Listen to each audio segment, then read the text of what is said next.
Thomas Stone, a quiet man who hated war. Thomas Stone was another of the handful of signers about whom very little is known. Stone was born in Charles County, Maryland, not far from present-day Washington, D.C. in 1743. He borrowed money to study law in the office of Thomas Jefferson, who later became Maryland's first state governor. For several years, Stone practiced law in Frederick, Maryland. At 25, he married Margaret Brown, with whom he had at least 3 children.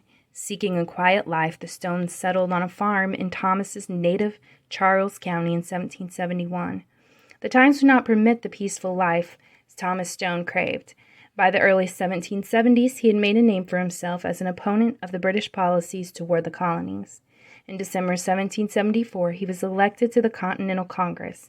He reluctantly left home, journeyed to Philadelphia, and took his seat the following May.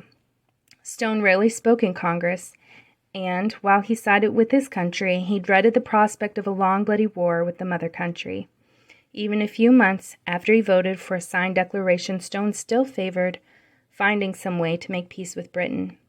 While in Congress, Thomas Stone served on the committee and created the Articles of Confederation, the governmental framework that bound the new country together during the Revolution.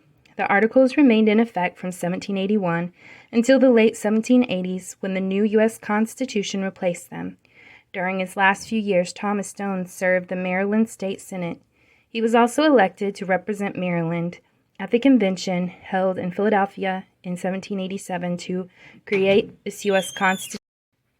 But this time, he didn't go to Philadelphia because he would not leave his wife, who was extremely ill. Margaret Stone died June 1787. Thomas was so grief-stricken that he gave up his law practice.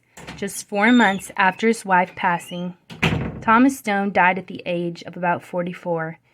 People claimed that the quiet man who hated war and loved his family had died of grief.